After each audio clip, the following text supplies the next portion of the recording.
ರಸಮ್ ಮಾಡಿದಾಗ ಅಥವಾ ತರಕಾರಿ ಸಾಂಬಾರು ಅಥವಾ ಉಪ್ಸಾರು ಏನೇ ಆದರೂ ಪರವಾಗಿಲ್ಲ, ಅದ್ರ ಜೊತೆಗೆ ಒಂದು ತುಂಬಾ ಸ್ಪೈಸಿ ಆಗಿರೋ ಖಾರವಾಗಿರೋ ಡಿಶ್ ಬೇಕು ಅಂದರೆ ಇವತ್ತಿನ ವಿಡಿಯೋದಲ್ಲಿ ನಾನು ತೋರಿಸ್ಕೊಡ್ತೀರಾ ಅಂತ ಜೀರಾ ರೈಸ್ ಮಾಡಿ ತುಂಬಾ ರುಚಿಯಾಗಿರುತ್ತೆ. ತುಂಬ ಸಿಂಪಲ್ಲು ಆಗಿರುತ್ತೆ, ಹೆಚ್ಚಿಗೆ ಸಮಯ ತೊಗೊಳ್ಳೋದೇ ಇಲ್ಲ, ತುಂಬಾ ಫಾಸ್ಟಾಗಿ ಮಾಡ್ಕೊಬೋದು.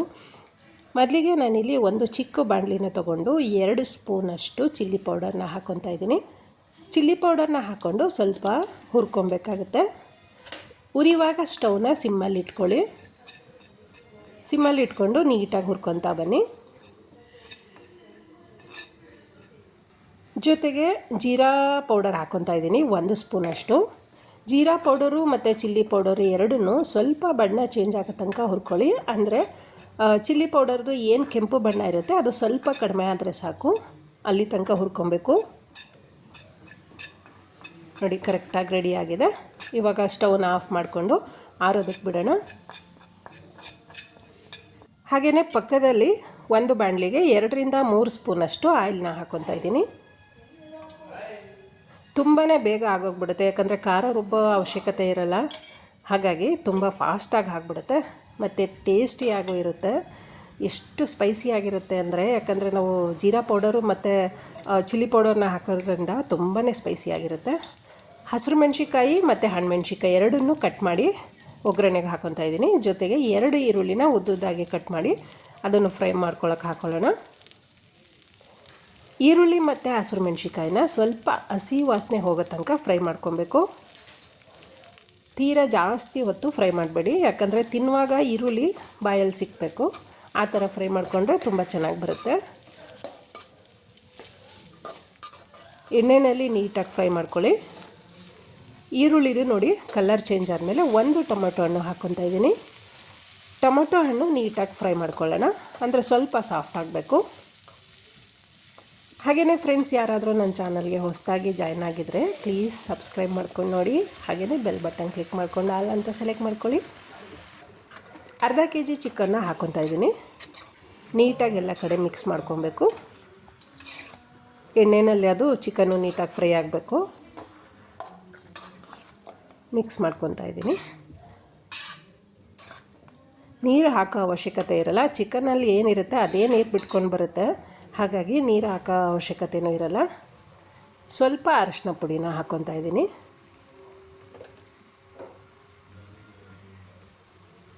ಜೊತೆಗೆ ಸ್ವಲ್ಪ ಉಪ್ಪು ಹಾಕ್ಕೊತಾ ಇದ್ದೀನಿ, ಯಾಕಂದರೆ ಚಿಕನ್ಗೋಸ್ಕರ. ಚಿಕನ್ನನ್ನು ನಾವು ಈ ಥರ ಒಗ್ಗರಣೆನಲ್ಲೇ ಉಪ್ಪು ಹಾಕ್ಕೊಂಡ್ರೆ ನೀಟಾಗಿ ಚಿಕನ್ಗೆಲ್ಲ ಅದು ಸೆಟ್ ಆಗುತ್ತೆ.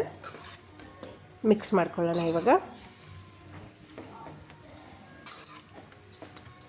ನೀಟಾಗಿ ಒಂದು ಸಲ ಎಲ್ಲ ಕಡೆ ಮಿಕ್ಸ್ ಕೊಡಿ. ಕರಿಬೇವಿನ ಸೊಪ್ಪು ಹಾಕ್ಕೊತಾ ಇದ್ದೀನಿ. ಕರಿಬೇವಿನ ಸೊಪ್ಪನ್ನ ನೀವು ಈರುಳ್ಳಿ ಹಾಕಾದ್ಮೇಲೂ ಹಾಕೊಬೋದು, ಅಥವಾ ಈ ಥರ ಚಿಕನ್ ಹಾಕಾದ್ಮೇಲೂ ಹಾಕೊಬೋದು. ಚಿಕನ್ ಹಾಕಿದ್ಮೇಲೆ ನಾವು ಕರಿಬೇವಿನ ಸೊಪ್ಪು ಹಾಕೋದ್ರಿಂದ ಚಿಕನ್ ಜೊತೆ ಕರಿಬೇವಿನ ಸೊಪ್ಪು ನೀಟಾಗಿ ಬಾಯಲ್ಲಿ ಸಿಗುತ್ತೆ. ಅದಕ್ಕೋಸ್ಕರ ಚಿಕನ್ ಹಾಕಿದ್ಮೇಲೆ ಹಾಕ್ಕೊತಾ ಇದ್ದೀನಿ.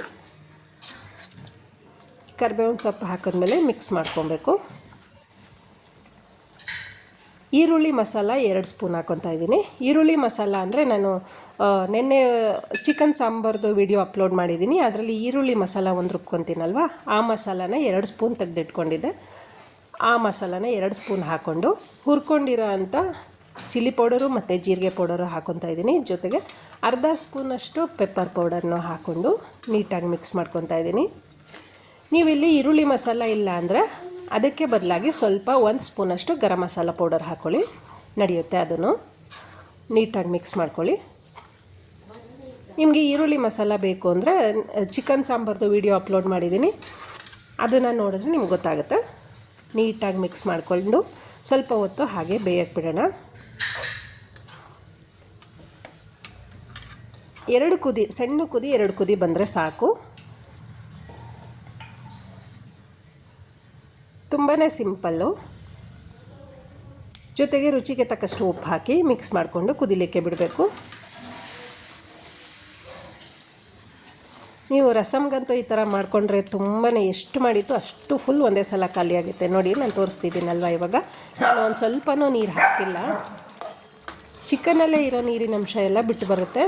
ನೋಡಿ, ತುಂಬ ಚೆನ್ನಾಗಿ ಬಂದಿದೆ. ಕಲರು ಕೂಡ ನೀಟಾಗಿ ಮಿಕ್ಸ್ ಮಾಡ್ಕೊತಾ ಇದ್ದೀನಿ. ವಾವ್, ತುಂಬ ಘಮ ಘಮ ಬರ್ತಾಯಿದೆ. ಜೀರಿಗೆ ಪೌಡರ್ ಹಾಕಿರೋದ್ರಿಂದ ಅಂತೂ ತುಂಬಾ ರುಚಿಯಾಗಿರುತ್ತೆ, ಹಾಗೆ ಸ್ಪೈಸಿನೂ ಆಗಿರುತ್ತೆ. ಫ್ರೆಂಡ್ಸ್, ನಾನು ಇವತ್ತಿನ ವಿಡಿಯೋದಲ್ಲಿ ಮಾಡಿರೋಂಥ ಸೂಪರ್ ಆಗಿರೋ ಜೀರಾ ಚಿಕನ್ ರೆಡಿ ಆಯಿತು. ಸರ್ವ್ ಮಾಡೋಣ.